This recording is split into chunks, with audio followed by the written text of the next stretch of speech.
हमारा पहला क्वेश्चन है which of the following is use to see all slide at once. तो ये दोस्तों बात हो रही है हमारी पावर पॉइंट की कि भाई जब भी हमारी सारी स्लाइड होती है, कोई भी प्रेजेंटेशन होती है, उसके अंदर बहुत सारी स्लाइड होती है, जैसे कि ये वाली जो है, ये जो अभी आप एक स्क्रीन पे देख रहे हैं, ये हमारी एक स्लाइड है। तो इसमें पूछा गया है कि सारी स्लाइड को एक साथ देखने के लिए आप कौन सी जो है की यूज करेंगे या कौन सा व्यू जो है यूज करेंगे।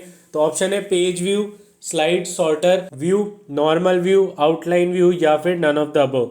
तो दोस्तों इसका जो राइट आंसर हो जाएगा वो हो जाएगा हमारा स्लाइड सॉर्टर।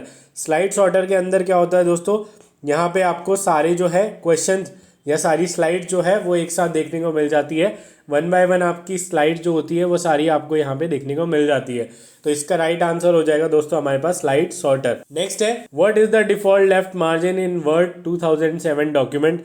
अब मार्जिन क्या होता है दोस्तों, वो आप लोगों को याद रहना पड़ेगा। जो वर्ड होते हैं, स्पेस, जो भी आप वर्ड लिखते हैं उनके बीच का जो स्पेस होता है उसको मार्जिन बोला जाता है। तो यहाँ पे लेफ्ट मार्जिन पूछा गया है, यानी लेफ्ट साइड पे कितना मार्जिन होता है, तो वो हमें बताना है डिफ़ॉल्ट में, है ना दोस्तों। डिफ़ॉल्ट मतलब जैसे ही आपने ऐप चालू किया, जो उसमें डिफ़ॉल्ट है यानी उस टाइम पे जो है आपने चेंज नहीं किया है, जो ऑटोमेटिक आ रहा है उसको हम डिफ़ॉल्ट बोलते हैं। तो वो कितना मार्जिन है वो हमें यहाँ पे बताना होता है। तो ऑप्शन 1 है हमारे पास, ऑप्शन ए है हमारे पास 1, ऑप्शन बी है 1.25, ऑप्शन सी है 1.50, डी है 2 या फिर ई है 2.5। तो ये आपको बताना है। तो दोस्तों बाय डिफॉल्ट जो मार्जिन रहता है वो 1 रहता है। तो यहाँ पे राइट आंसर हो जाएगा दोस्तों 1। मैं आप लोगों को बता दूं, अगर आप लोग मेरे चैनल पे पहली बार आए हैं तो मैं आपको अपडेट कर दूं कि भाई बैंकर स्टॉक पे हम लोग जो क्या करते हैं, हम लोग यहाँ पे आपको बैंकिंग की प्रिपरेशन करवा रहे हैं, या फिर कोई भी ऐसा एग्जाम जहाँ पे कंप्यूटर आता हो तो वहाँ के लिए ये वीडियो यूजफुल होगी। कंप्यूटर नहीं, आपको हमारे चैनल पे इंग्लिश की वोकैब वीडियोज भी देखने को मिल रही है, और थोड़े टाइम में हम प्लान कर रहे हैं कि हम गुजराती की भी वीडियोस आप लोगों के लिए लेके आएँ। तो मेक श्योर आप हमारे चैनल पे सब्सक्राइब कर लें। अगर आप पहली बार आए हैं तो इस वीडियो को लाइक करें, अपने दोस्तों के साथ में शेयर करें जो भी कंप्यूटर अवेयरनेस पढ़ना चाहता है। तो नेक्स्ट क्वेश्चन पे चलते हैं दोस्तों। नेक्स्ट क्वेश्चन है what is the intersection of a column and a row on a worksheet called. तो कॉलम और रो के इंटरसेक्शन को वर्कशीट में क्या बोला जाता है। ये काफ़ी अच्छा क्वेश्चन है और काफ़ी लोग बार एग्जाम में आया गया है और बेसिक भी है। अगर थोड़ा बहुत आप कंप्यूटर से फेमिलियर हैं तो आपको इसका आंसर ऑलरेडी पता होगा। ऑप्शन है हमारे पास, ऑप्शन ए है सेल, ऑप्शन बी है एड्रेस, ऑप्शन सी है रॉ, ऑप्शन डी है कॉलम और ऑप्शन ई है हमारे पास बाइट। तो दोस्तों यहाँ पे जो राइट आंसर हो जाएगा वो हो जाएगा हमारे पास सेल। सेल एक ऐसी टर्म होती है जिसके अंदर आप वैल्यू रखते हैं। रो और कॉलम का इंटरसेक्शन जो होता है उस टाइम पे आप वहाँ पे उस पॉइंट पे अपनी वैल्यूज एंटर कर रहे होते हैं। तो राइट आंसर हो जाएगा दोस्तों वो हो जाएगा हमारे पास सेल। नेक्स्ट है in order to perform a calculation in a spreadsheet you need to use a. अब भाई हमें कैलकुलेशन करनी है। कभी कभी आपने देखा होगा यार, आपने जो भी रो और कॉलम्स होते हैं उसमें कुछ वैल्यू डाली होती है और फिर किसी थर्ड रो या कॉलम में आपको उसका कैलकुलेशन चाहिए होता है। कैलकुलेशन बोले तो एडिशन चाहिए होता है, सब्सट्रैक्शन, डिवीजन, मल्टीप्लिकेशन, वो सब चाहिए होता है। तो वो कैलकुलेशन करने के लिए आप क्या करते हैं, आप ऐसे तो नहीं करते ना कि आपने फर्स्ट कॉलम में 10 डाला, सेकंड कॉलम में 10 डाला, तो अब आपको एडिशन करना है तो आप थर्ड कॉलम में 20 लिखेंगे। ऐसा नहीं होता है दोस्तों। अगर आप ऐसे करते हैं तो आप बहुत पीछे हैं। यहाँ पे फॉर्मूलाज का यूज़ किया जाता है जिसमें हम एडिशन सब्सट्रैक्शन करते हैं। एग्जाम्पल के लिए अगर फर्स्ट कॉलम में 10 है, सेकंड कॉलम में 20 है, तो थर्ड कॉलम में आप वहां पे लिखेंगे इक्वल टू कॉलम 1 और कॉलम 2। तो उन दोनों का एडिशन ऑटोमेटिकली वहां पे आ जाएगा और इसको हम बोलते हैं formulas.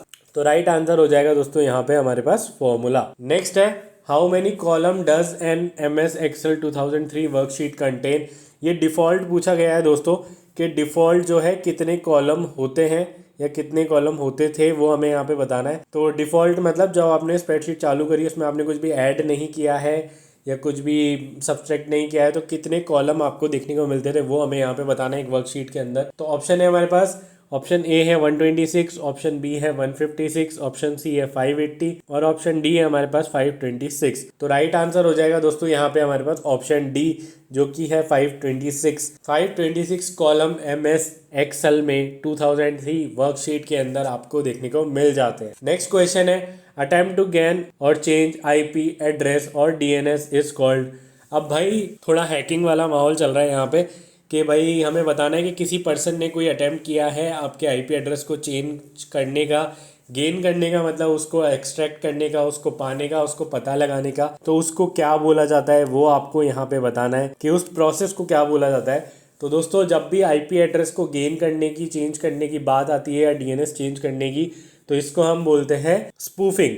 Spoofing is the right answer. इसके लिए हो जाएगा फिशिंग, स्नीफिंग, स्पूल, ये सब एक हैकिंग के तरीके होते हैं।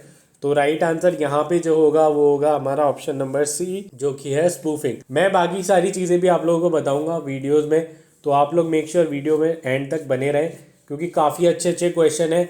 और जिस लेवल का आरआरबी पीओ मेंस के अंदर जो कंप्यूटर आया था दोस्तों, तो अब आप ये तो श्योर हो चुके होंगे कि भाई जैसा पहले आता था वैसे तो नहीं आने वाला है।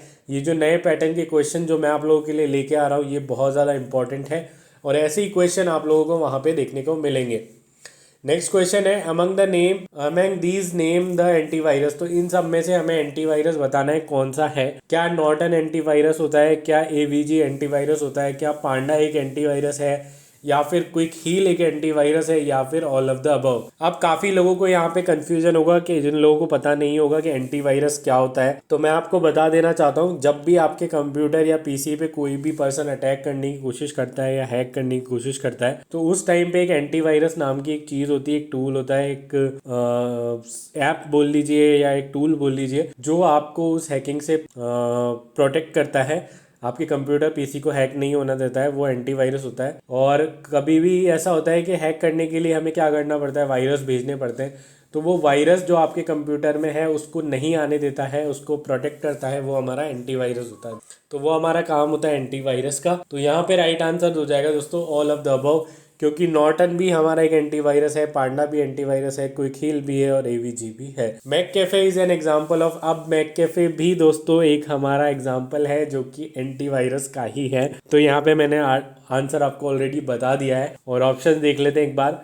फोटो एडिटिंग सॉफ्टवेयर, क्या मैककेफे फोटो एडिटिंग सॉफ्टवेयर होता है गाइज? नहीं। क्विक हील जो है वो एक एंटीवायरस सॉफ्टवेयर होता है, वो हमने अभी लास्ट हमारी स्लाइड में ही देखा था। वायरस तो मैककेफे बिल्कुल नहीं होता है। और मैककेफे जो एग्जांपल है दोस्तों वो है हमारा एक एंटीवायरस का। ये भी एक आपके कंप्यूटर या लैपटॉप में वायरस को आने से रोकता है, तो वो हमारा मैककेफे है। नेक्स्ट है दोस्तों SQL. SQL was initially developed eight. तो हमें बताना है कि एसक्यूएल कब डेवलप्ड की गई थी इनिशियली, या कहाँ डेवलप्ड की गई थी, वो हमें बताना है। तो ऑप्शन में है हमारे पास DARPA, माइक्रोसॉफ्ट, गूगल, ओरेकल और IBM। तो काफ़ी लोगों को इसका आंसर पता होगा, क्योंकि एसक्यूएल जो है वो डेटाबेस से रिलेटेड है और ये जो है इनिशियली डेवलप की गई थी दोस्तों किस पे, कहाँ पे? वो है हमारा IBM यहाँ पे राइट आंसर हो जाएगा दोस्तों। ये आंसर गलत है दोस्तों, यहाँ पे गूगल दिया गया है, बट राइट आंसर यहाँ पे होगा IBM। इसको करेक्ट मार्क कर लेना, ये जो PPT में मिस्टेक हुई है, यहाँ पे राइट आंसर IBM ही रहेगा, गूगल नहीं है। एसक्यूएल IBM पे डेवलप हुआ था, तो राइट आंसर हमारा IBM रहने वाला। नेक्स्ट है restarting a computer that is already on is referred as.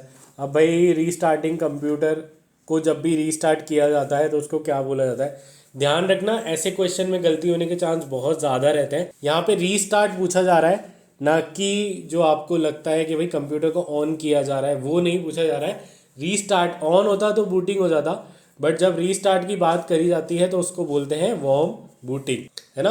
ये सब टर्मिनोलॉजी याद रखना, booting, warm booting, cold booting, fresh booting. तो जब भी कंप्यूटर ऑन है और उसको रीस्टार्ट किया जाएगा तो वार्म बूटिंग होगा, और जब कंप्यूटर पूरा ऑफ है उसको चालू किया जाएगा तो वो होता है हमारा booting process. Where was India's first computer installed and when, मतलब कब, कहाँ पे और कब, ये दोनों हमें बताना है कि कहाँ पे फर्स्ट कंप्यूटर था जो इंस्टॉल किया गया था और कब किया गया था, वो हमें बताना है। तो दोस्तों यहाँ पे ऑप्शन है Indian Institute of Technology Delhi in 1977। Next है Indian Institute of Science Bangalore 1971, Indian Iron and Steel Corporation Limited 1968, या इंडियन स्टैटिस्टिकल इंस्टीट्यूट कलकत्ता 1995। तो दोस्तों राइट आंसर है वो है हमारा ऑप्शन डी। यहाँ पे दो ऑप्शन आपको देखने मिलते हैं, कलकत्ता या फिर कोलकाता। ठीक है, तो अब तो कोलकाता हो गया, पहले कलकत्ता बोला जाता था। तो राइट आंसर हो जाएगा, अगर दोनों में से कोई भी देखने को मिलता है तो आप वहां पे टिक कर सकते हैं, बट आंसर यही रहेगा, कोलकाता या कलकत्ता। क्वेश्चन है हमारा, which method is commonly use to steal your online. तो बेसिकली हमें बताना है कि भाई कौन सा मेथड यूज किया जाता है आपकी आइडेंटिटी, जो ऑनलाइन आइडेंटिटी है उसको स्टील करने के लिए, उसको चुराने के लिए या उसको यूज करने के लिए कौन सा मेथड यूज किया जाता है। तो ऑप्शन है हमारे पास फिशिंग, बी है data encryption, cloud storage, firewall और डीबगिंग। तो मैं आपको बता दूं फायरवॉल तो मैंने अपनी वीडियोस में बहुत बार बताया, फायरवॉल तो और ऑथेंटिकेशन को प्रोटेक्ट करने के काम में आता है। बेसिकली फायरवॉल जब भी कोई भी अटैक होगा आपके पीसी, लैपटॉप, डेस्कटॉप पे, तो उसको प्रोटेक्ट करेगा, उसको रोकेगा होने से, उसके लिए फायरवॉल यूज आता है। डीबगिंग होती है जब भी कोई एरर आ जाती है उसको रिजॉल्व करना। क्लाउड स्टोरेज आप लोगों को पता होगा, जब भी कोई भी डेटा आप क्लाउड पे स्टोर करते हैं उसको बोलते हैं। और डेटा एन्क्रिप्शन होता है कोई भी डेटा कोडेड फॉर्म में आता है उसको एन्क्रिप्ट करना और उसको एक अंडरस्टैंडेबल फॉर्म में लेके आना कि उसके अंदर क्या मैसेज है वो। तो ये चारों ही यहाँ पे ऑप्शन गलत है, तो राइट आंसर हो जाएगा हमारा दोस्तों, वो हो जाएगा हमारा फिशिंग। फिशिंग एक ऐसी प्रोसेस, एक ऐसा तरीका, एक ऐसा मेथड होता है जिससे आपका जो डाटा है या आइडेंटिटी है वो कॉपी करी जाती है, चुराई जाती है। तो राइट आंसर हो जाएगा दोस्तों हमारा, हो जाएगा फिशिंग। नेक्स्ट है which typically happens when a CPU hang और फ्रीज। कभी भी आपका जो सिस्टम है वो हैंग हो जाता है या फ्रीज हो जाता है तो उस टाइम पे क्या होता है वो हमें बताना है। तो ऑप्शन है सीपीयू ओवरलोड होता है, सिस्टम रिबूट होता है, या ब्लू स्क्रीन ऑफ डेथ होता है, एप्लीकेशन क्रैश होता है, या नन ऑफ द अबव। तो ऑप्शन से भी थोड़ा बहुत अगर आप क्रॉस करने जाएं तो आपको पता लग जाएगा एप्लीकेशन क्रैश में फ्रीज और हैंग का कोई लेना देना नहीं होता है, क्योंकि एप्लीकेशन जब क्रैश होगी तो वहाँ पे एक पॉपअप आ जाएगा और उससे आप ऐप को क्लोज कर देंगे, तो उससे आपके सिस्टम पे हैंग, मतलब सिस्टम हैंग होगा बट ऐसे with in a fraction of seconds में वो जो है आपको पॉपअप दे देगा कि ये वाली एप्लीकेशन फ्रीज हो गई है या क्रैश हो गई है, तो आप इसको हटा दो। तो हम बंद कर देंगे तो फिर हमारा वापस अनफ्रीज हो जाएगा। सिस्टम रिबूट का सिस्टम हैंग से कोई लेना देना नहीं है। तो सीपीयू जब भी ओवरलोड करेगा तब हमारा सिस्टम हैंग होता है या फ्रीज होता है। तो राइट आंसर हो जाएगा दोस्तों, वो हो जाएगा सीपीयू ओवरलोड। नेक्स्ट है in email communication what do the term CC and BCC stand for. तो हमें ये बताना है कि सीसी और बीसीसी की फुल फॉर्म क्या होती है। सीसी की फुल फॉर्म होती है दोस्तों कार्बन कॉपी और बीसीसी की फुल फॉर्म होती है ब्लाइंड कार्बन कॉपी। अगर आप लोगों ने कभी एक ईमेल लिखा है या फिर अगर आप आगे जाके कभी ईमेल लिखते हैं, जैसे कि आप बैंक में जाएंगे तो ईमेल का बहुत काम होता है, तो जब भी आप ईमेल लिखेंगे तो वहां पे दो ऑप्शन आपको दिखते हैं, सीसी और बीसीसी। मतलब आपको किसको कॉपी में रखना है, जो भी ईमेल आप भेज रहे हैं वो किसके पास और जाना चाहिए। और बीसीसी होता है ब्लाइंड कार्बन कॉपी, मतलब आप इस पर्सन को भी ऐड कर सकते हैं बट जिसके पास भी ये मेल जा रहा है उसको दिखेगा नहीं कि ये पर्सन वहां पे ऐड है, तो आप वो भी यहाँ पे कर सकते हैं। तो राइट आंसर हो जाएगा हमारे पास ऑप्शन बी। नेक्स्ट है What is unauthorized access with malicious intent commonly referred to as। कभी भी कोई भी unauthorised action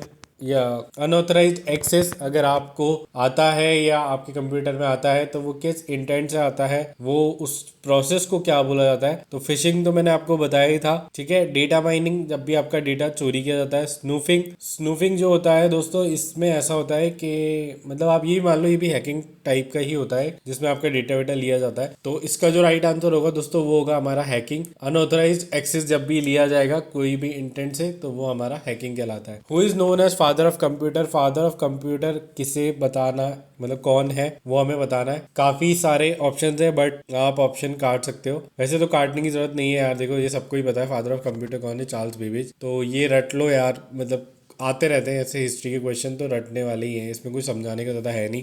which of the following software is commonly use for sending end receiving email. तो ये जितने भी सॉफ्टवेयर आपको दिख रहे हैं इसमें हमें बताना है कि सेंड करने के लिए और रिसीव करने के लिए ईमेल को कौन सा सॉफ्टवेयर यूज किया जाता है। तो ऑप्शन है हमारे पास एडोब फोटोशॉप। तो एडोब फोटोशॉप अगर आपको पता है तो ठीक, नहीं तो मैं बता देता हूँ। फोटोशॉप बेसिकली आपके फोटोज वगैरह एडिट करने के लिए यूज में लिया जाता है, तो इसका आंसर एडोब फोटोशॉप नहीं होगा। माइक्रोसॉफ्ट वर्ड में आप अपने डॉक्यूमेंट्स बनाते हैं, आप अपने रिज्यूमेस बनाते हैं, तो वो माइक्रोसॉफ्ट वर्ड होता है। VLC मीडिया प्लेयर, आपकी जो भी वीडियोस वगैरह होती है वो आप जिसमें प्ले करते हैं वो VLC मीडिया प्लेयर होता है। और ऑटोकैड जो है हमारा एक सॉफ्टवेयर होता है जिसके अंदर आप डिजाइनिंग करते हैं। तो ईमेल का जो राइट आंसर हो जाएगा दोस्तों वो हो जाएगा हमारा माइक्रोसॉफ्ट आउटलुक। नेक्स्ट है in a Gmail address what does the @ sign separate. तो @ जो है वो किन दो चीजों को सेपरेट करता है। जैसे कोई भी ईमेल एड्रेस होता है, सपोज ईमेल एड्रेस है kunal@gmail.com, तो वो कुणाल और gmail.com को दोनों को सेपरेट कर रहा है। बेसिकली वो यूजर नेम और डोमेन को सेपरेट कर रहा है। तो ये @ यूज होता है यूजर नेम और डोमेन को सेपरेट करने में। दोस्तों मैं यहाँ पे थोड़ा सा फास्ट चल रहा हूँ। आई नो काफी लोग अगर मेरी वीडियो पहली बार देख रहे होंगे तो उनको थोड़ा अजीब लग सकता है, बट मैं आपको बता दूं मैं यहाँ पे आपका टाइम खराब नहीं करना चाहता हूँ, क्योंकि हमारे पास ऑलरेडी बहुत कम दिन है और मैं फास्ट इसलिए पढ़ा रहा हूँ ताकि ये सेशन जल्दी से खत्म हो। और ये ½ एन आवर का सेशन अप्रोक्स रहेगा, तो उतने में आप 40 क्वेश्चन कर ले वो काफी ज्यादा अच्छा है। बाकी टीचर्स यार 1-1 घंटा लेके 40 क्वेश्चन करा रहे हैं, तो मैं चाहूँ तो मैं भी वो करा सकता हूँ अगर मेरे को व्यूज लेने हो तो, बट मैं वैसा नहीं कर रहा हूँ। मैं चाहता हूँ कि आपका भी टाइम बचे और आप जितना जल्दी लर्न कर सके उतना जल्दी लर्न करें, ताकि आप अपने बाकी सब्जेक्ट में भी टाइम दे पाए। मैं यहाँ पे वो नहीं कर रहा हूँ कि 1-1 घंटे तक आप लोगों की क्लासेस लूँ और आपका जो टाइम है वो कंज्यूम करूँ, ठीक है। तो इसलिए थोड़ा सा फास्ट चल रहा है। बाकी मैं यही बोलूंगा जिनको फास्ट लग रहा है वो यार थोड़ा स्लो करके भी देख सकते हैं अगर आपको थोड़ी प्रॉब्लम है, या फिर आप ये वीडियो 2 या 3 बार देखोगे तो आपको ये सब याद हो ही जाएगा, जैसे मुझे भी ये याद हो चुका है। तो अब चलते हैं हमारे नेक्स्ट क्वेश्चन पे।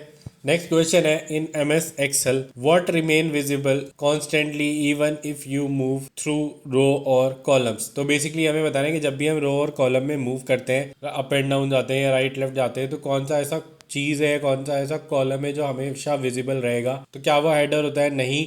जैसे ही आप नीचे आएंगे तो हेडर ऊपर की साइड चल जाएगा, वो गायब हो जाएगा। ग्रिड लाइन भी नहीं होता है। एक्टिव सेल कौन सा होता है? जिसमें आप डेटा डाल रहे हैं या फिर जिसके ऊपर भी आप अभी ब्लू एरो देख रहे होंगे वो एक्टिव सेल होगा। तो एक्टिव सेल भी हमेशा नहीं रहेगा। वो होते हैं फ्रीज प्लेन्स होते हैं जिनको हम फ्रीज कर देते हैं और वो डेटा हम बाद में भी देखना चाहते हैं। बेसिकली वो कोई एक ऐसी वैल्यू होती है जो हम चाहते हैं कि हमेशा हम कितनी कॉलम भर लें और वो हमें दिखती रहे, ताकि हमें आइडिया लगता है हम जो वैल्यूज डाल रहे हैं वो सही है या नहीं। तो दोस्तों राइट आंसर हो जाएगा हमारा ऑप्शन बी। नेक्स्ट है, which of the following software is used to create or edit a document. तो इस पे हम लोगों ने अभी ऑलरेडी बात करी थी। MS Excel में आप क्या करते हैं? एक्सेल शीट्स बनाते हैं, डेटा डालते हैं। MS पावर पॉइंट में आप PPT बनाते हैं, जैसे कि ये PPT जो आपको दिख रही है ये MS पावर पॉइंट में ही बनी गई है। और ये इस टाइप की सारी PPTs जो है प्रेजेंटेशन वाली जो चीज़ है वो पावर पॉइंट में बनाई जाती है। MS Access क्या होता है दोस्तों? वो होता है हमारा डेटाबेस मैनेजमेंट सिस्टम। तो जो भी लोग डेटाबेस मैनेजमेंट सिस्टम से रिलेटेड हैं, जानते हैं या स्टोर करते हैं, वो लोग MS Access का यूज़ करते हैं। एडोब फोटोशॉप फोटो एडिट करने के लिए यूज में आता है। तो राइट आंसर हो जाएगा क्रिएट और एडिट डॉक्यूमेंट के लिए हमारा MS वर्ड, जिसमें हम हमारा रिज्यूमे बना सकते हैं, हमारा बायोडेटा बना सकते हैं, या कोई भी डॉक्यूमेंटेशन हमें नोट्स वगैरह बनाने हैं हम उसमें बना सकते हैं। और जैसे कि मैं जो शॉर्ट नोट्स बनाता हूँ GA के, वो उसी में बनाता हूँ MS वर्ड में, तो वो भी हम यहाँ पे उससे कर सकते हैं। नेक्स्ट है दोस्तों, Fortran belongs to which category of programming language. ये याद कर लो यार, बहुत बार क्वेश्चन पूछा गया है और फोर्ट्रन काफी अच्छी लैंग्वेज है, उसके ऊपर क्वेश्चन पूछा जाता है। तो ऑप्शन है हमारे पास assembly language, machine language, high level, scripting और लो लेवल। तो फोर्ट्रन जो है दोस्तों वो हमारी हाई लेवल होती है, ये याद कर लेना। बहुत अच्छा क्वेश्चन है, काफी बार मतलब पूछा भी जाता है। Which type of malware can self replicate and propagate without needing a host program. ये भी काफी अच्छा है। यहाँ पे वायरस, हमें ऐसा कोई वायरस या ऐसा कोई मेलवेयर बताना है जो खुद को सेल्फ रेप्लिकेट कर लेता है बिना होस्ट की परमिशन के, बिना होस्ट के प्रोग्राम के। तो ये काफी ट्रेंडिंग है और काफी बार ये पूछा गया है। तो इसका आंसर दोस्तों वैसे तो वॉर्म होता है। बाकी स्पाईवेयर, रैंसमवेयर, वायरस, ये सब भी अलग अलग टाइप के होते हैं। तो आप हमारे साथ कनेक्टेड रहिएगा, मैं आपको ये सब एक्सप्लेन कर दूंगा आने वाली वीडियोज में ये सब क्या होते हैं। बट अभी के लिए जान लीजिए कि इसका जो आंसर है वो वॉर्म हो जाएगा। What are the concentric circles on a hard disk called. अब काफी लोगों ने हार्ड डिस्क देखी होगी, बट जिन लोगों ने हार्ड डिस्क नहीं देखी है उनको बता दूं, हार्ड डिस्क एक डिवाइस होता है जो कि आपके कंप्यूटर, लैपटॉप में आता है। पहले आता था जिसमें आप अपना डेटा स्टोर करते हो। अभी हार्ड डिस्क नहीं आती है, अभी SSD आती है। तो SSD थोड़ी फास्ट है इसलिए वो आती है। और हार्ड डिस्क अभी आप एक्सटर्नल लगा सकते हो जिसमें आप डेटा स्टोर कर सकते हो, काफ़ी महंगा आता है। तो जब आपको कोई हार्ड डिस्क मिले या टूटी फूटी मिल जाए तो आप उसको चेक करेंगे तो उसके अंदर 2 डिस्क होती है जो कि एक कॉन्सेंट्रिक सर्कल में होती है। तो उनको क्या बोला जाता है? तो उनको ट्रैक्स बोला जाता है बेसिकली, जिसमें आपका सारा डेटा जो है स्टोर रहता है। नेक्स्ट है, which shortcut key is use to jump to the beginning of a document in MS Word. तो कोई भी डॉक्यूमेंट है, हमें उसके बिगिनिंग में मतलब स्टार्टिंग में जाना है MS वर्ड के अंदर, तो हम कौन सी शॉर्टकट की का यूज़ करेंगे। दोस्तों अगर आप लोग मेरी वीडियो पहली बार देख रहे हैं तो मैं आपको बता दूं, हम यहाँ पे उसी टाइप के क्वेश्चन कराते हैं जो आपके एग्जाम में आने के चांस बहुत ज़्यादा है। और मैंने मेरी पहले की वीडियोस में भी ये प्रूव करा है कि मैंने इतने क्वेश्चन आप लोगों को कराए हैं। उसमें से RRB PO में कुछ क्वेश्चन देखने को भी मिले हैं। तो मैं यही बोलूंगा, मेरी वीडियोस को बहुत ध्यान से देखो और हमसे जुड़े रहो। मैं गारंटी ले रहा हूँ अगर आप लोगों ने मेरी सारी वीडियोस कंप्लीट कर ली तो RRB क्लर्क मेंस के अंदर आपका जो स्कोर है वो 15+ तो डेफिनेटली हो ही जाएगा। और शॉर्टकट कीज के ऊपर क्वेश्चन काफ़ी ज़्यादा देखने को मिल ही जाते हैं, तो हम यहाँ पे डिस्कस कर लेते हैं। हमें होम पेज पे जंप करना है, तो उसके लिए हमारी कौन सी शॉर्टकट की यूज़ आएगी वो हमें यहाँ पे बताना है। तो ऑप्शन है हमारे पास कंट्रोल होम, कंट्रोल एंड तो नहीं होता है दोस्तों। कंट्रोल एंड जब भी आप दबाएंगे तो आप अपने डॉक्यूमेंट के लास्ट पेज पे चल जाएंगे। कंट्रोल बी से आप बोल्ड करते हैं, ऑल्ट और टैब से आप टैब शिफ्टिंग करते हैं, और शिफ्ट और होम से भी नहीं होता है। तो इसका जो राइट आंसर होगा दोस्तों वो होगा हमारा कंट्रोल प्लस होम। नेक्स्ट पूछा गया है second generation computer was developed during. Second generation computer कब डेवलप किए गए थे, या उनकी कौन से ईयर में डेवलप किए गए थे, उनकी ईयर रेंज क्या है वो हमें यहाँ पे बताना है। तो ऑप्शन है हमारे पास 1949 से 1955, 1956 से 65, 65 से 70, या फिर 70 से 90। तो सेकंड जनरेशन का जो कंप्यूटर है वो डेवलप किया गया था 56 से 65 में। और एक और इम्पोर्टेंट चीज, सेकंड जनरेशन में क्या यूज हुआ था वो हमें बताना है, वो आप लोग याद करके रखना। सेकंड जनरेशन में जो चीज यूज हुई थी वो थी हमारी ट्रांजिस्टर। मैं पूरा लिख नहीं पा रहा हूँ, माउस से लिखता हूँ तो आप समझ जाना, बट ट्रांजिस्टर था जो यूज हुआ था। नेक्स्ट है computer gather data which means that they allow user to dash data. ये क्वेश्चन जो है ना, इस टाइप का क्वेश्चन ये मैंने अभी ही डाला है, मैंने पहले नहीं डाला था, ये मैंने क्वेश्चन बनाया है। और ऐसा क्वेश्चन आपने अभी रिसेंट देखा होगा जो एक आया था हमारे आरआरबी पीयू के अंदर, है ना। तो अब इस टाइप के क्वेश्चन देखने को मिल रहे हैं जिसमें वो थोड़ा सा आपसे दिमाग लगवाएगा। तो ऐसा बिल्कुल लड्डू समझ के मत जाना यार, पढ़ना पड़ेगा। ऐसा मत सोचना कि बहुत इजी पेपर आने वाला है, नहीं आएगा। जैसा कि आरआरबीओ में देखने को मिला है, तो क्लर्क में तो बिल्कुल इजी नहीं आने वाला है कंप्यूटर। ये तो फर्स्ट श्योर आप तय हो जाओ, आप रट लो घोट लो, कंप्यूटर ईजी नहीं आने वाला है, मैं आप लोगों को बता देता हूँ। अब बात आती है इस टाइप के क्वेश्चन जो है ना, ये न्यू पैटर्न है और ये अभी देखने को मिला है। तो जहां पे आपको बोल दिया computer gather data which means that they allow user to dash. अब गैदर, अगर कंप्यूटर डेटा जो है गैदर कर रहा है तो यूजर क्या कर रहा होगा, यूजर उसको इनपुट दे रहा होगा। इनपुट देगा तभी तो डेटा कंप्यूटर में जाएगा, है ना दोस्तों। मतलब मैं कोई चीज़ टाइप कर रहा हूँ, जैसे सपोज मैं ये चीज़ मैंने ऐसे ऐसे किया, ये चीज़ मैंने यहाँ पे ड्रॉ करी, तो मैंने ये ड्रॉ करी, इसका मतलब मैंने क्या किया, इनपुट दिया। जब मैंने इनपुट दिया तभी तो ये कंप्यूटर पे आ रहा है, ये कंप्यूटर इस डेटा को गैदर कर पा रहा है। तो यहाँ पे राइट आंसर हो जाएगा दोस्तों हमारा, वो हो जाएगा इनपुट। नेक्स्ट है all of the following are example of input device except a.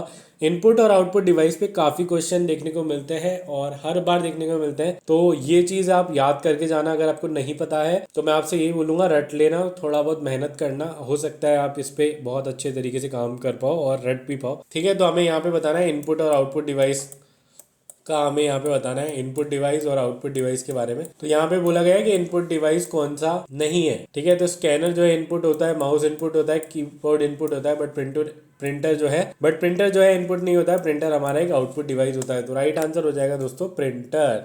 Next है an error in a software और hardware is called a bug. What is the alternative computer, मतलब जो भी एरर होती है सॉफ्टवेयर या hardware में उसको बग बोला जाता है, ठीक है। अब उसका अल्टरनेट बताना है कि हमें उसको और क्या बोला जाता है। तो अगर आप थोड़ा बहुत भी कंप्यूटर पढ़ के आए हो या कहीं पे पढ़ा करा है तो आप लोगों को आंसर पता है। तो ऑप्शन देख लेते हैं, लीच, स्क्विड, स्लग और ग्लिच। तो राइट आंसर है दोस्तों ग्लिच। कोई भी बग हो जाती है कभी भी कंप्यूटर मतलब किसी भी हार्डवेयर या सॉफ्टवेयर के अंदर तो उसको ग्लिच बोला जाता है। बग भी बोलते हैं, ग्लिच भी बोलते हैं, ग्लिच भी बोलते हैं। और इसको जब सॉल्व करना होता है तो उसको हम डीबगिंग बोलते हैं, मतलब एरर हटाने के लिए जो प्रोसेस होती है वो डीबगिंग होती है। तो वो भी हमें यहाँ पे देखना पड़ेगा। नेक्स्ट है which of the following shortcut key is used to select all the content in a document. Shortcut keys के ऊपर काफी क्वेश्चन देखने को मिलते हैं, मैं आप लोगों को पहले ही बता रहा हूँ। तो पढ़ के जाना और थोड़ी बहुत बेसिक शॉर्टकट कीज तो याद करना यार, है ना, क्योंकि पता नहीं है कब कौन सी शॉर्टकट की आ जाए या कब कौन सा पूछ ले। अब कंट्रोल तुम ऐसा सोच के जाओ कि भाई कंट्रोल भी पूछे, तो वो तो चांस बहुत ही ज़्यादा कम है। मतलब पता नहीं, अगर उनके दिमाग में आ गया होगा भाई फ्री का मार्क्स देना है तो ही वो कंट्रोल भी पूछने वाले हैं, बाकी उसके अलावा आपको सब कुछ देखने को मिलेगा, है ना। तो यहाँ पे पूछा गया है सिलेक्ट ऑल के लिए, तो कंट्रोल सी तो सबको पता ही है कॉपी, कंट्रोल एक्स कट करने के लिए होता है, कंट्रोल ए select all, control S save और कंट्रोल वी जो होता है हमारा वो होता है हमारा पेस्ट करने के लिए, है ना। तो ये याद कर लेना, ठीक है। और दोस्तों अगर वीडियो आप लोगों ने यहाँ तक देखी है तो मैं आपको गारंटी दे रहा हूँ आपका स्कोर जो है बाकियों से ज़्यादा आने वाला है और आप बहुत अच्छा स्कोर करेंगे अगर आप हमारे साथ बने रहेंगे। तो मेक श्योर आप हमारे चैनल को सब्सक्राइब करें, इस वीडियो को लाइक करें और जितना ज़्यादा हो सकता है अपने दोस्तों में शेयर करना। मुझे मोटिवेशन मिलेगा यार उससे, तो मैं आप लोगों के लिए और भी बढ़िया कंटेंट लेके आ पाऊँगा। और एक चीज़ और मैं आप लोगों का डाउट क्लियर करूँ, काफ़ी लोग बोल रहे हैं यार कि मैं वीडियोस बहुत फास्ट करा रहा हूँ। तो दोस्तों अगर मैं वीडियो फास्ट करा रहा हूँ ना, तो इसमें सिर्फ और सिर्फ आपका फ़ायदा है। मैं इस वीडियो को बहुत स्लो पढ़ा सकता हूँ और मैं इसमें 1-1 घंटा, सवा घंटा, 1.5 घंटा भी खत्म कर सकता हूँ 40 क्वेश्चन में, बट उसका कोई सेंस नहीं है दोस्तों। वो सिर्फ और सिर्फ मेरे चैनल पे व्यूज़ लेके आएगा, मेरे चैनल पे टाइम लेके आएगा, बट उससे आपका कोई फ़ायदा नहीं होगा, क्योंकि अगर 1.5 घंटा आप कंप्यूटर में दोगे तो आप बाकी चीज़ें कब पढ़ोगे, है ना। तो इसलिए मैं कोशिश करता हूँ कि मैं आपका टाइम बचाऊं और जितना जल्दी हो सकता है मैं अपनी वीडियोस ख़त्म करूं, बढ़िया एक्सप्लेनेशन आपको दूं, ताकि हम क्वेश्चन भी डिस्कस कर लें और टाइम भी कम लगे और आपका टाइम बचे तो वो टाइम आप बाकी जगह यूज़ करें, बाकी सब्जेक्ट में यूज़ करें, है ना। वरना आप लोगों को पता ही है यार, 1-1 घंटा तो मैं भी ले सकता हूँ, जैसे आपके बाकी टीचर्स जो है ऑनलाइन वाले ले रहे हैं, है ना। जिनको पता है उनको पता है, क्वेश्चन 40 होते हैं और 1-1 घंटा निकाल देते हैं वो लोग, तो वो कोई फ्रूटफुल नहीं है मेरे हिसाब से। तो बाकी आपकी मर्जी है यार, आपको 1 घंटे बैठना है, आधे घंटे बैठना है, वो आपके ऊपर है, आपका टाइम, है ना। बाकी मैं भी बैंकिंग एग्जाम देता हूँ तो मुझे पता है कि इतना टाइम वेस्ट हम नहीं कर सकते, 1-1 घंटे तक हम कंप्यूटर की वीडियोस नहीं देख सकते, इसलिए मैं जल्दी जल्दी करा। नेक्स्ट क्वेश्चन है, what is the latest write once optical storage media. तो अब हमें बताना है कि भैया जो लेटेस्ट राइट वंस मतलब सिर्फ ये तो आप लोगों को बताइए होगा ना, रीड और राइट दो चीज़ें होती है। रीड करना मतलब उससे आप डेटा ले सकते हैं, और राइट करना मतलब आप लिख सकते हैं या उसमें डेटा डाल सकते हैं। तो राइट वंस ऐसा होता है कि बस एक बार में राइट कर दो और दोबारा राइट नहीं कर सकते हैं, वो वाला हमें यहाँ पे बताना है। तो वो क्या होता है या किस में होता है। डिजिटल पेपर होता है, मैग्नेटो ऑप्टिकल डिस्क होता है, वॉर्म डिस्क होता है या CD रोम। तो राइट आंसर है दोस्तों हमारा वो है CD रोम, है ना। नेक्स्ट क्वेश्चन है, floppy disk which are made from flexible plastic material are also called. तो फ्लॉपी डिस्क को जो है वो और क्या बोला जाता है वो हमें बताना है। तो क्या फ्लॉपी डिस्क हार्ड डिस्क होती है? नहीं। हाई डेंसिटी डिस्क भी नहीं होती है, टेम्पलेट्स भी नहीं होती है, वो होती है डिस्क। ठीक है, तो ये राइट आंसर हो जाएगा हमारा option number C. Next question है, if you have a very large attachment to send, what should you do. मतलब जब भी आपके पास बहुत लार्ज अटैचमेंट है, मतलब लार्ज अटैचमेंट से मतलब कि 1 GB की है या कोई बड़ी फाइल है, उसको आपको भेजना है, तो आप उसको कैसे भेज सकते हो वो यहाँ पे आपको बताना है। तो इसका मैंने पहले भी आंसर बताया, उसको आप कंप्रेस करके भेज सकते हैं, जो कि आपकी जिप फाइल होती है। कभी भी आप मतलब अब आप ट्राई करोगे ना कभी जाके, जैसे आपने मेल है, मेल में आप ट्राई करोगे 1.5-2 GB का डेटा अटैच करने का, तो वो नहीं हो पाएगा। तो उसका तरीका क्या होता है कि उसको हम जो भी डेटा होता है उसको हम एक कंप्रेस फाइल बनाते थे। कंप्रेस फाइल छोटी होती है, तो फिर उसको हम इजीली हमारे ईमेल में अटैच कर सकते हैं, मतलब अटैचमेंट सेक्शन जो आता है वहाँ पे हम उसको अटैच कर सकते हैं और फिर हम उसको सेंड कर सकते हैं। अब उसमें क्या होगा कि सामने वाले के पास जब वो जाएगा तो उसको वो फाइल जिप फाइल में से एक्सट्रैक्ट करनी पड़ेगी, और ये सिक्योर भी होती है, आप इसमें पासवर्ड भी डाल सकते हो, है ना। तो राइट आंसर क्या हो जाएगा यहाँ पे हमारे पास ऑप्शन ए, जो कि है कंप्रेस और जिप द फाइल फर्स्ट। उसके बाद हम उसको भेज पाएंगे हमारे सेंडर को, और वहाँ पे सेंडर को क्या करना होगा, उस फाइल को ओपन करना होगा और फिर वहां से सारी फाइल्स को एक्सट्रैक्ट करना होगा, है ना। इतना तो मतलब पता ही होगा यार थोड़ा बहुत तो। It is use to keep someone in the loop to और to share the same email with them. अब ये बात हो रही है यार ईमेल की। जब भी आप ईमेल लिखते हैं या कंपोज करते हैं उस टाइम पे आप जो है अपना ईमेल लिख रहे होते हैं, तो उस टाइम पे ये पूछा गया है कि अगर आपको किसी को लूप में रखना है तो आप उसको कहाँ रखेंगे। तो आपने देखा होगा जब भी आप ईमेल लिखते हैं उसमें आता है टू, फ्रॉम, CC और BCC, है ना। तो टू में तो आता है जिसको आप भेज रहे हो, फ्रॉम वाले में होता है जहां से आप भेज रहे हो, और दो चीज होती है CC और BCC। वो क्या होता है, तो CC होता है कार्बन कॉपी और BCC होता है ब्लाइंड कार्बन कॉपी, है ना। तो जब भी किसी को लूप में रखना है तो आप CC में रखते हो, बट अब काफी लोगों के मन में डाउट आएगा, अगर CC में रखते हैं तो BCC का काम क्या है। BCC होती है blind carbon copy.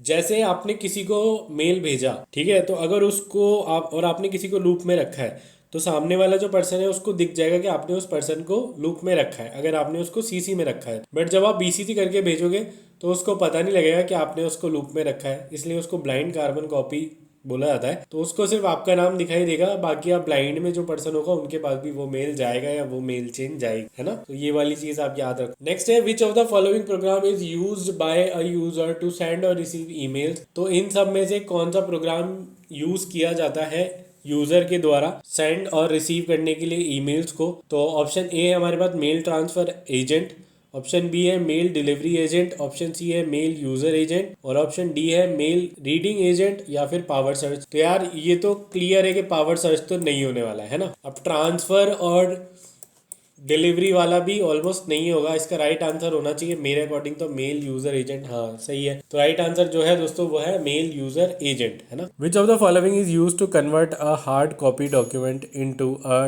Digital copy. कोई भी हार्ड कॉपी डॉक्यूमेंट को आपको डिजिटल कॉपी में कन्वर्ट करना है, उसके लिए आप कौन सा डिवाइस यूज करेंगे। तो यहाँ पे ऑप्शन है प्रिंटर। प्रिंटर यूज करते हैं क्या हार्ड कॉपी से डिजिटल कॉपी में कन्वर्ट करने के लिए? नहीं दोस्तों, प्रिंटर यूज किया जाता है हमारी डिजिटल कॉपी को हार्ड कॉपी में कन्वर्ट करने के लिए। बेसिकली डिजिटल कॉपी होती है, उसकी प्रिंट आउट हम प्रिंटर से निकालते हैं, तो वो यहाँ पे होता है। तो इसका जस्ट उल्टा जो है वो प्रिंटर से होता है। मॉनिटर तो ये आप देख ही रहे होंगे, जो अभी आपको डिस्प्ले पे दिख रहा है, ये स्क्रीन पे दिख रहा है, वो मॉनिटर होता है। मतलब मॉनिटर में आप वो देख पाते हैं, तो वो मॉनिटर का यूज़ है। स्कैनर दोस्तों होता है हार्ड कॉपी डॉक्यूमेंट को डिजिटल में कन्वर्ट करने के लिए। सीपीयू आप लोगों को बताइए, कीबोर्ड आप लोगों को बताइए। तो इसका जो राइट आंसर हो जाएगा दोस्तों, वो हो जाएगा हमारे पास ऑप्शन नंबर सी, जो कि है हमारा स्कैनर। नेक्स्ट क्वेश्चन है दोस्तों, which of the following device और software is commonly use for wireless file transfer within a small range. Small range के अंदर कभी भी वायरलेसली फाइल ट्रांसफर करना है तो उसके लिए हम क्या यूज करेंगे। अब अगर आप थोड़ा बहुत भी समझदार हैं तो आप इस क्वेश्चन का आंसर ऑप्शन से कर सकते हैं। वो कैसे, मैं आप लोगों को बताता हूँ। तो ऑप्शन फर्स्ट है हमारे पास यूएसबी केबल। अब उसने लिखा है वायरलेसली, तो केबल का तो यूज होगा नहीं, तो ऑप्शन ए तो कट गया। ईथरनेट। अब ईथरनेट क्या होता है दोस्तों, मैं आपको बताऊं कि जब भी अगर आपने कंप्यूटर में मतलब आपके आसपास अगर वाईफाई लग रहा होगा तो आपने देखा होगा वहाँ पे केबल आती है। तो या फिर पुरानी डिश आप जो समझते हैं, डिश आपके जो टीवीज में लगती थी पिन पहले, उस टाइप का एक पॉइंट होता है, वो एक इथरनेट केबल होती है जो इंटरनेट ट्रांसफर करने के यूज में आती है। तो बेसिकली जब भी आपके कॉलेज स्कूल या कहीं पे भी आपने देखा होगा बहुत सारे कंप्यूटर कनेक्ट होते हैं और उन सब पे इंटरनेट बहुत फास्ट आ रहा होता है, तो वो सब में इथरनेट केबल लगी होती है जिससे इंटरनेट फास्ट आ रहा होता है। तो ये भी केबल है, इससे भी नहीं होगा। HDMI भी केबल होती है और CD ROM में तो डेटा स्टोर होता है। तो राइट आंसर हो जाएगा दोस्तों ब्लूटूथ। बट मैं आपको यहाँ पे एक ट्रिक बताता हूँ दोस्तों, यहाँ तो इन्होंने स्पेसिफाई कर दिया कि वायरलेस फाइल ट्रांसफर जो है स्मॉल रेंज में करना है, तो उसके लिए क्या यूज करेंगे। तो राइट आंसर हमारा ब्लूटूथ हो जाएगा। बट एक क्वेश्चन और बन सकता है दोस्तों कि वायरलेस फाइल ट्रांसफर करना है और थोड़ी सी रेंज ज्यादा है, मतलब ऐसे वाइड रेंज आ जाए या लार्ज रेंज आ जाए, तो वहां पे वाईफाई का यूज किया जाता है। वाईफाई डायरेक्ट भी आप लोगों ने काफी सुना होगा, तो उससे भी आप फाइल ट्रांसफर कर सकते हैं। बट स्मॉल रेंज यहाँ पे दिया है तो ब्लूटूथ आएगा। बट अगर यहाँ ब्लूटूथ और वाईफाई दोनों होता तो भी आप ब्लूटूथ करते, और अगर स्मॉल रेंज की बजाय वाइड रेंज या लार्ज रेंज पूछा जाता तो हम फिर वाईफाई डायरेक्ट कर देते। अब लार्ज रेंज का मतलब ऐसा भी नहीं है कि मैं यहाँ बैठा हूँ और आप दूसरे स्टेट में बैठे हो तो हम वहाँ पे वाईफाई के थ्रू ट्रांसफर कर लेंगे, नहीं दोस्तों। ये एक पर्टिकुलर एरिया पे ही वर्क करता है, पर्टिकुलर जगह पे ही वर्क करता है, उसके लिए। नेक्स्ट क्वेश्चन है, which of the following shortcut key is use to select all the content in a document. तो बेसिकली क्वेश्चन ये है कि कोई भी मतलब ऐसी कौन सी कंट्रोल की है जिसको प्रेस करने से आपका जो भी डॉक्यूमेंट या पेज ओपन है उसके अंदर का जो सारा कंटेंट है वो ऑटोमेटिकली सिलेक्ट हो जाए। तो वो आपको यहाँ पे बताना है। तो कंट्रोल C तो दोस्तों पता ही होगा कॉपी के लिए होता है, कंट्रोल X भी नहीं होता है, कंट्रोल S सेव करने के लिए होता है, कंट्रोल V पेस्ट करने के लिए होता है, control C control V paste वाला होता है, कंट्रोल X से शायद हमारे पास कट हो जाता है ना। हाँ, कंट्रोल X से कट होता है। तो एक ही ऑप्शन बचा दोस्तों, वो है हमारा कंट्रोल A। कंट्रोल A से आप जो है जब भी आप प्रेस करेंगे तो आपका जो भी डॉक्यूमेंट ओपन होगा उसके सारे टेक्स्ट या सारा कंटेंट जो है वो एक बार में कॉपी हो जाएगा। तो राइट आंसर हो जाएगा दोस्तों हमारा कंट्रोल A। नेक्स्ट है, word processor and spreadsheet application belongs to which category of software. तो वर्ड प्रोसेसर, स्प्रेडशीट जो है वो क्या होते हैं, कौन से टाइप के सॉफ्टवेयर होते हैं? क्या वो सिस्टम सॉफ्टवेयर होते हैं? नहीं दोस्तों। यूटिलिटी नहीं होते हैं। Application yes. सिक्योरिटी और फ्रेमवेयर में वो आते नहीं है। तो राइट आंसर हो जाएगा दोस्तों एप्लीकेशन सॉफ्टवेयर। और इसको आप इस तरीके से भी याद रखते हो कि एप्लीकेशन सॉफ्टवेयर में आपकी वो सारी चीज़ें आ जाएगी जो कोई भी एक्सटर्नल ऐप आप यूज़ करते हो। जैसे फोटो एडिट करने के लिए अगर कई लोग पिक्सआर्ट यूज़ करते हैं तो वो एप्लीकेशन में आ जाएगा। पेंट है, 3D है, ये सब एक्सटर्नल एप्लीकेशन में आएंगे। MS वर्ड, ठीक है, MS office, power point, outlook, ये सब जो है ये हमारे एप्लीकेशन सॉफ्टवेयर आएंगे जो कि बाहर से आते हैं। सिस्टम सॉफ्टवेयर जो सिस्टम के अंदर होता है, ऑलरेडी इनबिल्ड होता है, वो वाला। नेक्स्ट क्वेश्चन है, what is the shortcut key to save a document in MS Word. ये काफी इजी है सेव करने के लिए, ये आप लोगों ने बहुत बार यूज भी किया होगा। कोई भी डॉक्यूमेंट अगर आपको सेव करना होता है तो आप सिंपली कंट्रोल S दबाते हैं और वो डॉक्यूमेंट सेव हो जाता है, ठीक है। नेक्स्ट है, what is the primary function of firewall in a computer network. तो फायरवॉल का एक कंप्यूटर नेटवर्क के अंदर क्या फंक्शन होता है, क्या सिस्टम होता है। तो काफ़ी लोग ऐसे होंगे जिनको फायरवॉल के बारे में नहीं पता होगा, तो मैं बता दूं, फायरवॉल आपके कंप्यूटर या PC डेस्कटॉप में होता है और ये प्रोटेक्ट करता है अनऑथराइज्ड एक्सेस से। जैसे कि आप मतलब बेसिकली मान लो एक एंटीवायरस की तरह काम करता है। जब भी आपने कोई वेबसाइट ओपन करी या आपने कोई लिंक चलाया, आपने उस लिंक पे क्लिक कर दिया और वहां से आप कहीं रीडायरेक्ट हो गए, तो बेसिकली वो रीडायरेक्ट जिस पे भी हुए वहां से कोई पर्सन है जो आपके डेस्कटॉप पीसी को हैक करना चाहता है, तो वो वहां से अटेम्प्ट मारेगा। जैसे ही उसने अटेम्प्ट मारा है वहां से हैक करने के लिए, तो आपका जो सिस्टम होगा या आपका जो पीसी होगा वो वहाँ पे एक्सेप्ट करेगा, ठीक है। और जैसे ही आपने पॉपअप एक्सेप्ट करा तो आपका कंप्यूटर पीसी हैक हो जाएगा। तो ये एक्सेप्ट नहीं करवाना और ये बताना आपको कि ये थ्रेड है, ये सब किसका काम होता है दोस्तों? ये फायरवॉल का काम होता है। बेसिकली ये प्रोटेक्ट करता है हमारे कंप्यूटर को किसी भी अनऑथराइज एक्सेस से, उसको ब्लॉक करता है। तो राइट आंसर हो जाएगा हमारे पास ब्लॉक अनऑथराइज्ड एक्सेस। नेक्स्ट है the unit of a timer watch fitted into a microprocessor is measure in. तो ये तो यार इजी है, कोई भी माइक्रोप्रोसेसर होता है उसकी स्पीड किस में होती है वो हमें बताना है। मतलब जो स्पीड होती है या टाइमर, जिसमें टाइमर वॉच दिया हुआ है ना, तो बेसिकली हमें स्पीड की यूनिट बतानी है। ये सारी यूनिट्स है, वोल्ट, एम्पियर, हर्ट्ज, ओम्स और जूल्स, ये सब आपको पता ही होगा यार, ये सारी यूनिट है। तो हमने मतलब आपने भी देखा होगा, कोई भी पीसी, लैपटॉप, डेस्कटॉप आप लेने गए होंगे तो वहाँ पे उसकी स्पीड कितनी है, ब्राइटनेस कितनी है, उस सब के लिए टर्म यूज होती है जो कि होती है हर्ट्ज। जैसे प्रोसेसर है, कौन सा प्रोसेसर है, कितने हर्ट्ज की स्पीड है, तो 1.5 गीगाहर्ट्ज, तो उतनी स्पीड है। तो इसका जो राइट आंसर हो जाएगा दोस्तों वो हो जाएगा हमारा hertz. Which of the following is not a threat to computer. इन सब में से कौन सा जो है कंप्यूटर को थ्रेड नहीं है? थ्रेड क्या होता है? मतलब वही बेसिकली थ्रेड क्या होता है? बेसिकली नुकसान, वार्निंग या कुछ ऐसा जो अटैक वटैक हो रहा हो तो वो थ्रेड होता है। तो इनमें से कौन सा नहीं है वो हमारे पास, ये बर्न वाला नहीं होता। विच of the following primarily store data temporarily in a computer. तो प्राइमरली स्टोर डेटा को जो है टेम्परेली कंप्यूटर में कौन स्टोर करता है? ये तो सबको इतनी बार हम लोग ये पढ़ चुके हैं। तो राइट आंसर होगा यहाँ पे रैम। नेक्स्ट है what is the rectangular area of a computer screen use to display information and running of a program. तो बेसिकली इसमें पूछा गया है, ये जो आप रेक्टेंगल एरिया दिख रहे हैं, ये जो भी आपको डिस्प्ले दिख रही है, जो भी प्रोग्राम आप यहाँ पे दिख रहे हैं, वो जो दिखता है आपके कंप्यूटर के अंदर उसको क्या बोला जाता है? तो क्या टास्क बार होता है? नहीं दोस्तों, टास्क बार नीचे वाला होता है। मेन्यू बार, मेन्यू में जाके आता है, वो होता है हमारा विंडो। डेस्कटॉप तो पूरा ही होता है, और टूल बार आप लोगों को पता ही होगा, टूल बार नीचे से आ जाता है। तो राइट आंसर हो जाएगा हमारा विंडो। और control plus alt are example of what type of keys in a keyboard. Mark this question as much as important as you can. काफी सारे क्वेश्चंस आप लोगों को देखने को मिलते हैं इससे, और अभी लेटेस्ट आरआरबी पीओ के अंदर भी एक क्वेश्चन आया था इसी से, नेविगेशन कीज से। तो ये आप लोगों को ध्यान रखना होगा। फंक्शनल कीज कौन कौन सी होती है? फंक्शनल की F1, F2, F3 वाली होती है। मॉडिफायर कीज होती है दोस्तों, वो होती है हमारी यहाँ पे ऑल्ट और कंट्रोल, ठीक है। नेविगेशन कीज कौन सी होती है? पेज अप, पेज डाउन, वो सब हमारी नेविगेशन होती है। टॉगल कौन सी होता है दोस्तों? टॉगल होता है हमारा कैप्स लॉक, नम लॉक, ये वाला जो है टॉगल होता है। और न्यूमेरिक तो आपको पता ही है। तो यहाँ पे जो राइट आंसर होगा दोस्तों वो होगा हमारा मॉडिफायर की वाला, ठीक है। याद करना, क्वेश्चन बहुत ज़्यादा इंपॉर्टेंट है। Convert the decimal number 15 into a binary. अब यार ये बाइनरी टू डेसिमल कन्वर्जन है, इसके ऊपर हम एक पूरी वीडियो लाएंगे, बट हाल फिलहाल के लिए अगर आपको समझाने के लिए बोलूँ तो आप इसको ऐसे याद करना, जैसे सपोज 1, ठीक है, फिर यहाँ पे आएगा 2, यहाँ पे आएगा 4 और यहाँ पे आएगा 8। तो ये 1010 लिखना है, तो हमें 15 लेके आना है टोटल काउंट। तो 8 और 8 प्लस 4 12, 13 14 और 15। तो ये वाला जो है ये हमारा 15 हो जाएगा। तो बेसिकली राइट आंसर होगा हमारा ये। अगर यहीं पे काउंट हमसे पूछा होता है कि भाई हमें बताओ सपोज 11 का काउंट बताओ, है ना, 11 की न्यूमेरिक वैल्यू क्या होती है? तो 11 की न्यूमेरिक वैल्यू हम कैसे बनाते हैं? 8, 9, 10 और एक 11, और यहाँ पे हम कर देते 0। तो ये जो है ये हमारी 11 की न्यूमेरिक वैल्यू हो जाती, ठीक है। मतलब डेसिमल वैल्यू 11 है, उसको बाइनरी में कन्वर्ट करेंगे तो वो होगा 1011। तो राइट आंसर हो जाएगा हमारा यहाँ पे 4 बार 1। In the term CSIC what does the letter I stands for. तो यार सिस्क और रिस्क दो टाइप के होते हैं, है ना, तो उसके बारे में यहाँ पे बताना है हमें। सिस्क और रिस्क आप लोगों ने काफी सुना होगा। CS मतलब ये बेसिकली CSIC जो है इसको सिस्क पढ़ते हैं, और एक होता है रिस्क। तो ये होता है कॉम्प्लेक्स इंस्ट्रक्शन सेट कंप्यूटर, और रिस्क वाला जो होता है वो होता है रिड्यूस इंस्ट्रक्शन सेट कंप्यूटर, ठीक है। तो हमें आई का बताना है कि आई क्या है। तो आई हमारा क्या है यहाँ पे? इंस्ट्रक्शन, ठीक है।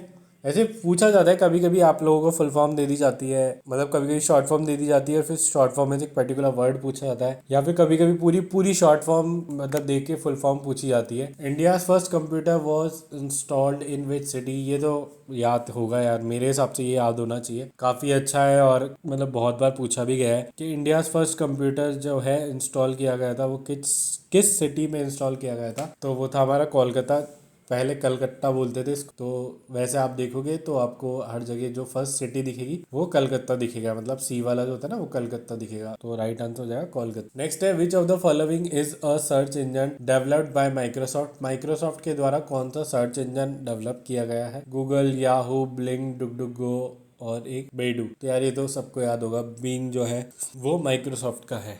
Next, who is known as father of internet. Guys ध्यान देना, पहले जो था वो फादर ऑफ कंप्यूटर था, अब जो पूछा गया है वो फादर ऑफ इंटरनेट पूछा गया है। काफी इंपॉर्टेंट है, काफी बार आया है और हिस्ट्री से ऐसे ही क्वेश्चन देखने को मिलते हैं। Father of internet, father of computer, super computer, first generation क्या है, सेकेंड क्या है, ईयर कौन सा था, फर्स्ट जनरेशन में क्या यूज हुआ था, सेकेंड में, बस इतना ही होता है हिस्ट्री से। और कोई बहुत ज्यादा मतलब डिफिकल्ट क्वेश्चन नहीं बनता है जो आप कर ही ना पाओ। तो इसका आंसर हो जाएगा हमारे पास ऑप्शन बी, इवेंट सिर्फ। नेक्स्ट है POP3 use which port number. POP3 जिनको नहीं पता उनको बता दूं, POP3 होता है पोस्ट ऑफिस प्रोटोकॉल वर्जन 3, है ना, मतलब 3 का मतलब है वर्जन 3, ठीक है, और POP का मतलब है पोस्ट ऑफिस प्रोटोकॉल। ये कहाँ पे यूज आता है? तो पोस्ट ऑफिस प्रोटोकॉल यूज आता है जब भी आप कोई ईमेल रिसीव कर रहे हैं, तो वो जिस प्रोटोकॉल के थ्रू आपको रिसीव हो रहा है वो POP3 होता है ना। कोई भी ईमेल रिसीव करना हो तो वो 2 प्रोटोकॉल होती है, POP3 और IMAP, और सेंड करना हो तो SMTP, है ना। ये चीज़ याद रखना बहुत इंपॉर्टेंट है, काफ़ी बार पूछा जाता है। तो कभी भी आप जब भी अपना मेल जो है रिसीव कर रहे हैं तो वो रिसीव किसकी वजह से हो रहा है? POP3 की वजह से, और 3 का मतलब आ रहा है वर्जन 3 से। तो फुल फॉर्म भी पूछी जाती है, पोस्ट ऑफिस प्रोटोकॉल वर्जन 3, याद रखना। अब इसका पोर्ट नंबर पूछा गया है और ऑप्शन दिए गए हैं हमारे पास 100, 80, 100, 120 और 110। तो राइट आंसर है दोस्तों 110। POP3 का पोर्ट नंबर जो होता है दोस्तों वो होता है 110। ये देखो ये आ चुका है सिंपल मेल ट्रांसफर प्रोटोकॉल, जिसकी मैं बात कर रहा था। इसको शॉर्ट फॉर्म में हम जो है बोलते हैं SMTP, है ना। इसकी शॉर्ट फॉर्म ये है SMTP। ये किस में काम आता है? ये जब भी आपको ईमेल सेंड करना हो, क्या करना हो, सेंड करना हो, तो हम ये यूज़ करते हैं। और जब भी आपको ईमेल क्या बोलते हैं रिसीव करना होता है तब IMAP और POP3 यूज में होता है। तो यहाँ पे पूछा गया है simple mail transfer protocol is used to transfer. अब इसमें SMTP में आप क्या ट्रांसफर करते हो वो आपको बताना है। और ऑप्शन है कि सिर्फ फाइल ट्रांसफर होती है, ऑडियो ट्रांसफर होता है, टेक्स्ट ट्रांसफर होता है या वीडियो। तो SMTP के थ्रू आप सिर्फ और सिर्फ हमारा जो है टेक्स्ट ट्रांसफर कर सकते हो, इमेज, ऑडियो, वीडियो आप ये ट्रांसफर नहीं कर सकते हो। तो राइट आंसर हो जाएगा दोस्तों टेक्स्ट, है ना। Unwanted mail is called. Unwanted mails को आप क्या बोलते हैं, या फिर कहाँ स्टोर तो नहीं, बट उनको क्या बोला जाता है? तो ये तो काफी बेसिक है। अगर आपने थोड़ा बहुत कभी ईमेल वीमेल भेजा है या आपके मोबाइल में जीमेल वीमेल होगा तो आप वहां पे चेकआउट कर सकते हो, है ना। उसको फिशिंग नहीं होता है, स्पैम होता है राइट आंसर।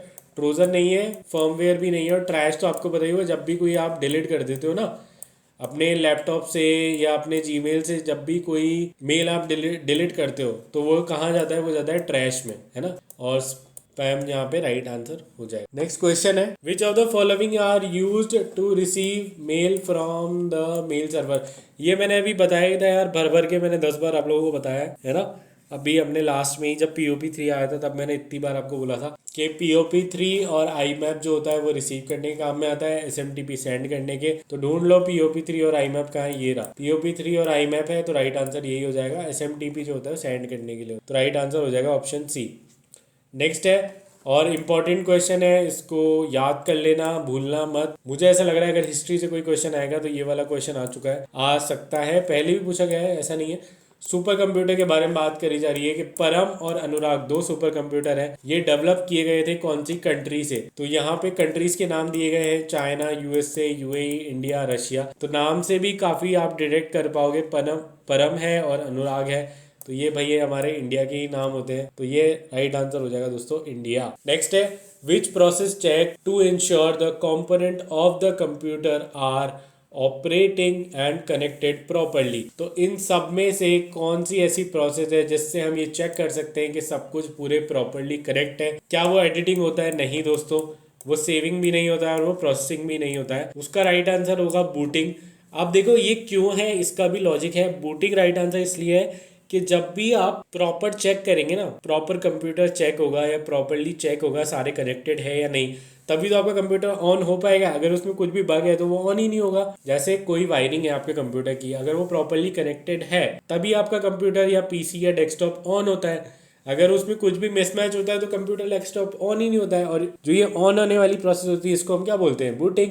तो राइट आंसर हो जाएगा हमारा booting. Which of the following is search engine developed by Microsoft, है ना। माइक्रोसॉफ्ट ने कौन सा सर्च इंजन डेवलप किया है वो हमें बताना है। गूगल के सर्च इंजन का नाम तो सबको पता ही होगा, सब लोग यूज करते हैं ना, कि है हमारा क्रोम। तो माइक्रोसॉफ्ट का कौन सा है दोस्तों, वो है बींग, है ना। याद करना है यार, देखो याद करोगे तो ही काम बनेगा यार, है ना। बाकी ऐसे तो आप पढ़ते जाओ यार, कितना ही पढ़ लोगे, मतलब है ना। मेन तो यही है यार कि याद रखना जरूरी है। बाकी मैं कोशिश कर रहा हूँ जितना बढ़िया प्रॉपर तरीके से मैं आप लोगों को याद रखवा पाऊँ, मैं उस पर मेहनत कर रहा हूँ, है ना। तो वो आप लोग देख ही रहे होंगे, इसीलिए यार सपोर्ट करो हमें हमें हमारे चैनल को सब्सक्राइब करो, ताकि हम आप लोगों के लिए और मोटिवेट हों, हम और लोगों को अपनी टीम में जोड़ें। बहुत जल्दी हम डिजिटाइजर खरीदें, ताकि ये जो मैं माउस से कर रहा हूँ ना, ये सब मैं इन डिस्प्ले कर पाऊँ और आप लोगों को बहुत इजीली एक्सप्लेन कर पाऊँ। नेक्स्ट क्वेश्चन है यूपीएस क्या होता है वो हम लोगों को बताना है। अब काफ़ी लोगों को, मतलब बेसिकली यूपीएस पावर सप्लाई के काम में आता है ना। जब भी कंप्यूटर, पीसी, डेस्कटॉप किसी को भी पावर सप्लाई देनी होती है तो वहाँ पे यूपीएस यूज में आता है, ऐसा आप मान लो। तो ऑप्शन है हमारे पास, limited damage caused by fluctuating levels of electricity,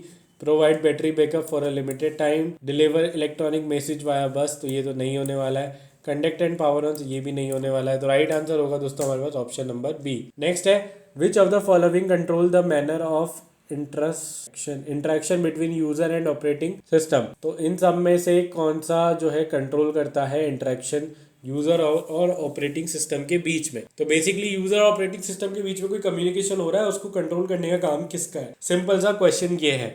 तो वो यूजर इंटरफेस होता है यार, है ना। जैसे मैं अभी आपसे कनेक्ट कर पा रहा हूँ तो ये यूट्यूब के थ्रू हो रहा है, तो मैं आपसे कनेक्ट कर रहा हूँ तो वो बीच का जो मीडियम कौन सा आ रहा है, वो हमारा यूट्यूब आ रहा है। तो यूट्यूब हमारा यूजर इंटरफेस हो गया, क्योंकि मैं भी यूट्यूब पे अपलोड कर रहा हूँ और आप भी यूट्यूब पे देख रहे हो, है ना। ऐसे समझो इसको। नेक्स्ट है, which tool bar allows you to enter values and formula. कौन सी टूल बार आपको अलाउ करती है जिसमें आप वैल्यूज और फॉर्मूला डाल सकते हैं। अब वही वाली फॉर्मूला वाली बात है, तो फॉर्मूला बार में ही डलेगा, ऐसा तो है नहीं कोई फालतू से में आप जाके डाल दोगे, ऐसा तो नहीं हो ना। टाइटल बार, मेन्यू बार, इन सब में तो नहीं होता, इन सब के फंक्शन अलग है। जब भी आपको वैल्यू और फॉर्मूला डालना होता है तो वो फॉर्मूला बार में ही होता है। नेक्स्ट है, by mistake you delete a record in a sheet, which command can be used to restore it immediately. अब देखो ये सिंपल क्वेश्चन है, जो ये बोलना चाह रहा है कि भाई आपने गलती से कोई चीज डिलीट कर दी है ना, और आपने उसके आगे कोई स्टेप प्रोसेस फॉलो नहीं करा है, और आपको वैल्यू वापस लेके आनी है, तो आप कैसे लाओगे। तो आप उसको क्या करोगे, कि आप उसको अंडू करोगे, कट करोगे, कॉपी करोगे, पेस्ट करोगे, रीडू करोगे। तो उसको आप अंडू करोगे, और अंडू करने के लिए जो शॉर्टकट की यूज में आती है वो होती है हमारी कंट्रोल जेड, है ना। शॉर्टकट की भी याद रखना, ठीक है। अब मैं अभी तो ऐसे ही लिख रहा हूँ, ये देखो कंट्रोल प्लस जेड जो है हमारी अंडू की शॉर्टकट की होती है ना, याद रख लेना ये वाला। नेक्स्ट है, which shortcut key is use to add a new slide in Microsoft PowerPoint. ये मैंने पिछले वीडियोस में भी कराया है मेरे हिसाब से, तो शायद ये क्वेश्चन। तो न्यू स्लाइड के लिए कंट्रोल एम होता है ना, इस पे हम टाइम वेस्ट नहीं करते, ये हम ऑलरेडी करा चुके। Collection grid of column and row is called. अब वही वाली बात है, डायरेक्ट पूछा गया है कि रो और कॉलम का जो कलेक्शन होता है उसको क्या बोला जाता है। तो भाई वो पूरी शीट होती है, तो उसको स्प्रेडशीट, वर्कशीट आप यही बोलते हैं। तो राइट आंसर जो होगा दोस्तों वो होगा हमारा यहाँ पे वर्कशीट हो जाएगा, है ना। नेक्स्ट है, which of the following application use to create presentation. Presentation create करने के लिए इनमें से कौन सी एप्लीकेशन का यूज किया जाता है वो हमें यहाँ पे बताना है। तो जैसे मैंने ये जो अभी आप देख रहे हैं ना, ये मैंने प्रेजेंटेशन ही बनाई है ना। आप लोगों के लिए मैं यहाँ पे प्रेजेंटेशन से ही पढ़ा रहा हूँ। तो ये वाली प्रेजेंटेशन मैंने किस पे बनाई है वो हमें बताना है, कि किस पे आप ये जो है प्रेजेंटेशन बना सकते हैं। तो वर्ड पे क्या आप प्रेजेंटेशन बना सकते हैं, नहीं। यहाँ पे आप अपने रिज्यूमे, डॉक्यूमेंटेशन, वो सब बना सकते हैं। एक्सेस पे आपका डेटाबेस होता है ना, डेटाबेस जो होता है वो आप DBMS, वो आप यहाँ पे देख सकते हो। एक्सेल पे आप प्रेजेंटेशन नहीं बना सकते हो, एक्सेल पे आप डेटा डालते हो, है ना। कॉलम 1, कॉलम 2, रो कॉलम, वो सब यहाँ पे हो। तो पावर पॉइंट पे आप अपनी प्रेजेंटेशन यहाँ पे बना सकते हो, है ना। नेक्स्ट है, what is the keyboard shortcut key for checking spelling in MS PowerPoint। तो MS PowerPoint के अंदर स्पेलिंग जब भी चेक करनी होती है तो कौन सी शॉर्टकट की का यूज़ करते हैं वो हमें यहाँ पे बताना है। और ऑप्शन है हमारे पास, ऑप्शन ए है F4, F9, F7, F2 और F5। तो राइट आंसर दोस्तों यहाँ पे जो होगा वो होगा हमारे पास F7 को ही हम यूज़ करते हैं जब भी हमें स्पेलिंग वगैरह चेक करनी होती है किसी में। नेक्स्ट है, dot matrix and band printer are dash printer. तो डॉट मैट्रिक्स प्रिंटर और बैंड प्रिंटर्स को हम क्या बोलते हैं, क्या वो लेजर प्रिंटर होता है, इम्पैक्ट होता है, इंजेक्ट होता है या फिर नॉन इम्पैक्ट होता है। तो ये मैंने पहले भी मेरी वीडियोस में बहुत अच्छे तरीके से सारे प्रिंटर्स को एक्सप्लेन करा था, इम्पैक्ट नॉन इम्पैक्ट कौन से होते हैं, डॉट मैट्रिक, कैरेक्टर, लाइन, सब कुछ मैंने बहुत प्रॉपर तरीके से किया था। तो इसका राइट आंसर होगा दोस्तों, वो हो जाएगा हमारा इम्पैक्ट, है ना, impact print. What is the name of first super computer? First super computer जो था उसका नाम क्या था? ये तो अभी हम पढ़ के आ रहे हैं ना, परम और अनुराग, तो आपको वहां से आंसर याद ही होगा। तो फर्स्ट सुपर कंप्यूटर का नाम था हमारा, वो था परम 8000। और ये शायद आज की वीडियो का हमारा सेकंड लास्ट क्वेश्चन है। The basic architecture of computer was developed by, basic architecture computer का किसने डेवलप किया था? John Von, Charles Babbage, Basil, Pascal, all of these, none of these. तो राइट आंसर होगा हमारे पास जॉन वॉन ने, है ना। नेक्स्ट है which of the following is not a type of printer? इनमें से कौन से टाइप का प्रिंटर नहीं होता है? प्रिंटर के ऊपर हम already I think RRB PO का जब मैं लेक्चर्स करा रहा था तो उसमें से मैंने एक पूरा डेडिकेटेड एक वीडियो में पूरे 10-15 मिनट मैंने प्रिंटर को समझाया था। प्रिंटर के टाइप बताए थे, इम्पैक्ट होता है, नॉन इम्पैक्ट होता है, कौन कौन से होते हैं, कितने टाइप के होते हैं। तो वो अगर आप लोगों ने पढ़ा है तो आप लोगों को इसका आंसर बहुत ईजीली समझ में आ जाएगा। डॉट प्रिंटर होता है हमारे पास, लेजर होता है, इंजेक्ट होता है, थर्मल होता है, बट वर्ड प्रिंटर जैसी कोई भी चीज हमारे पास नहीं होती है। तो राइट आंसर जो दोस्तों होगा वो होगा हमारा option number A. Which shortcut key is used to find and replace in a document? Find और रिप्लेस करने के लिए कौन सी शॉर्टकट की का यूज किया जाता है वो हमें यहाँ पे बताना है। तो सिर्फ फाइंड करना होता है तो हम कंट्रोल F यूज करते हैं, बट जब भी फाइंड एंड रिप्लेस की बारी आती है तो हम वहाँ पे कंट्रोल H का यूज करते हैं। नेक्स्ट है what a half byte called? Half byte को क्या बोलते हैं दोस्तों? वो होता है हमारा निबल। ये तो पता ही होगा यार, मतलब बाइट और बिट वाला तो समझ ही गए ना, bit, kilo byte, mega bite, ये KB MB वाला, ठीक है। तो वो राइट होता है हमारा निबल, हाफ। नेक्स्ट है which shortcut key is use to add a new slide in Microsoft PowerPoint? PowerPoint के ऊपर काफी क्वेश्चन देखने को मिलता है ना, पावर पॉइंट की शॉर्टकट की के ऊपर भी। और मैं आप लोगों को एक छोटा सा इन्फॉर्मेशन दूं, मैं अगर आप मेरी प्लेलिस्ट खोल के देखेंगे तो ऑलरेडी मैं इन सब शॉर्टकट कीज के ऊपर वीडियो बना चुका हूँ। तो मैंने काफ़ी सारी शॉर्टकट की के ऊपर आप लोगों को ऑलरेडी इन्फॉर्मेशन दे दी है, और उसमें मैंने सिर्फ यही बताया था कि ये शॉर्टकट की का ये यूज़ है, इसका ये है, इसका ये है, इसका ये है, तो वो सब मैंने यहाँ पे बताया था। तो न्यू स्लाइड के लिए जो यूज़ होता है दोस्तों वो होता है हमारा control M। Which of the following is the fastest type of memory? इन सब में से फास्टेस्ट टाइप ऑफ मेमोरी क्या है? CD है, DVD, SSD, फ्लैश और हार्ड डिस्क। तो भाई साहब CD मतलब वही है जो सबसे लेटेस्ट होगा वो सबसे ज़्यादा फास्ट होगा। तो CD तो लेटेस्ट नहीं है, DVD भी लेटेस्ट नहीं है, फ्लैश भी नहीं है और हार्ड डिस्क भी नहीं है। अभी सबसे ज़्यादा लेटेस्ट क्या है हमारे पास? SSD। तो राइट आंसर हो जाएगा SSD। SSD की फुल फॉर्म होती है, हाँ, सॉलिड स्टेट ड्राइव, यही होता है दोस्तों SSD की फुल फॉर्म। नेक्स्ट क्वेश्चन है which of the following shortcut key to refresh a web page? Web page को रिफ्रेश करने के लिए कौन सी शॉर्टकट की यूज करी जाती है? वेब पेज को क्या बेसिकली जब भी आपने कोई भी क्रोम व्रोम में खोला हुआ है तो अगर आपको पर्टिकुलर टैब जब पेज रिफ्रेश करना है तो आप वहां पे सिंपली कंट्रोल R प्रेस करेंगे और आप उसको रिफ्रेश कर पाएंगे। नेक्स्ट है which of the following is a feature of dot matrix printer? Dot matrix printer का जो है फीचर बताना है। तो ऑप्शन है क्या, कलर प्रिंटिंग करता है, हाई रेजोल्यूशन प्रिंटिंग करता है, print multiple copies using carbon paper, या फिर लेजर प्रेसिजन होता है, या क्विक प्रिंटिंग होती है। तो वो होता है भैया हमारा print multiple copies using carbon paper. Next है, और ये शायद आज की वीडियो का हमारा नहीं अभी तो तीन क्वेश्चन और सॉरी 4 बाकी है। From which of the following in MS power point you can add table, chart और पिक्चर? मतलब इन सब में से कौन से ऑप्शन से आप जो है अपना टेबल, चार्ट और पिक्चर जो है वो इंसर्ट कर सकते हैं? तो वो इंसर्ट टैब से ही होता है। सॉरी मैंने आंसर भी बता दिया, तो वो इंसर्ट टैब से होता है। Which feature group email with the same subject line into a conversation in email client? कौन सा फीचर होता है? स्पर्म फिल्टर, कन्वर्सेशन व्यू ही होता है। नेक्स्ट है which feature automatically फिल्स the information on a web page? तो इनमें से कौन सा ऐसा ऑप्शन है या कौन सा ऐसा फंक्शन है जो ऑटोमेटिकली इंफॉर्मेशन फिल कर देता है? Auto fill, captcha, cookies, bookmark और पॉपअप ब्लॉकर। तो वो ऑटो फिल से होता है। जब कई बार आपने देखा भी होगा, आप किसी वेबसाइट पे गए, जैसे सपोज इंस्टाग्राम, फेसबुक सब चलाते ही है, तो लॉग आउट करके जब तुम लॉगिन करने जाते हो तो कई बार जैसे तुम उस पर लॉगिन के लिए क्लिक करते हो तो तुम्हें ऑटोमेटिकली पॉपअप आ जाता है कि भाई मतलब आपने पहले इस डिवाइस में ये वाली आईडी चलाई है, इसका पासवर्ड ये है, अगर आपने सेव कर रखा है तो। अदरवाइज तो वो तुम्हारा यूजर नेम दिखा देगा। जैसे ही तुम उस पर क्लिक करोगे वो ऑटोमेटिकली वहाँ पे डल जाएगा, तुम्हें डालना नहीं पड़ेगा, तो वो ऑटो फिल हो जाता है। ठीक है, और आज की वीडियो का हमारा लास्ट और इम्पोर्टेंट क्वेश्चन है वो हम देख लेते हैं। उस सबसे पहले मैं आप लोगों से यही बोलूंगा दोस्तों, अगर वीडियो अच्छी लगी हो तो लाइक करना, अपने दोस्तों के साथ में शेयर करना। क्लर्क मेंस के लिए बहुत ज़्यादा इंपॉर्टेंट है। और अगर आरआरबी क्लर्क मेंस जो आपका होने वाला है वो आपको फरवरी में होने वाला है, ये आप लोगों को बताइए। उसमें अगर आप स्कोर करना चाहते हैं अपने मार्क्स जो कि 15+ रहेंगे, मैं इतने की मतलब मैं इतने की गारंटी ले पाऊंगा यार, बाकी आपकी मेहनत है। 15+ तो मैं आपके करा दूंगा अगर आप लोगों ने मेरी सारी वीडियोस देख ली तो। इतने मार्क्स तो मैं आप लोगों के करवा ही दूंगा, ठीक है, आरआरबी पीओ के अंदर, सॉरी आरआरबी क्लर्क मेंस के अंदर, ठीक है। तो चलो आज की वीडियो का हमारा लास्ट क्वेश्चन हम कर लेते हैं। और लास्ट क्वेश्चन है, which of the following is a popular open source operating system. अब भाई साहब इसके ऊपर मैंने इतनी बार मेरी वीडियोस में बताया और इतनी बार ये क्वेश्चन आया है, मतलब अभी तक अगर किसी को याद नहीं होगा ना, आप किसी भी टीचर से पढ़ रहे हो, अगर आपको ये अभी तक याद नहीं है ना तो फिर आपको बहुत मेहनत करने की जरूरत है। क्योंकि ओपन सोर्स ऑपरेटिंग सिस्टम जो है सिर्फ एक ही है, और यहाँ पे तो ऑप्शन में दूसरा दिया भी नहीं गया है, मतलब तो ऑब्वियस है विंडोज ओपन सोर्स नहीं होता है, ठीक है। मैं आपको बता देता हूँ, मैक ओएस भी नहीं होता है, आईओएस भी नहीं होता है, स्प्लंक भी नहीं होता है। तो राइट आंसर है दोस्तों वो है हमारा लिनक्स। लिनक्स जो है हमारा वो एक ओपन सोर्स ऑपरेटिंग सिस्टम होता है। तो यही था दोस्तों आज की वीडियो में, ये हमारा डे 1 था आरआरबी क्लर्क मेंस का। ऐसे ही आगे भी मैं वीडियोस लेके आऊंगा आरआरबी क्लर्क मेंस के लिए, जिसमें हम टॉप 40 क्वेश्चंस करेंगे कंप्यूटर अवेयरनेस के। तो आपको क्या करना है, आपको इस वीडियो को लाइक करना है, शेयर करना है अपने दोस्तों के साथ, और जितना ज्यादा हो सके कमेंट करो, ताकि मुझे मोटिवेशन मिले और मैं आप लोगों के लिए और भी बढ़िया कंटेंट लेके आ पाऊँ आगे आने वाली वीडियोस में। सो यही था दोस्तों आज की वीडियो में। This is all from my side. Thank you so much guys for watching my video.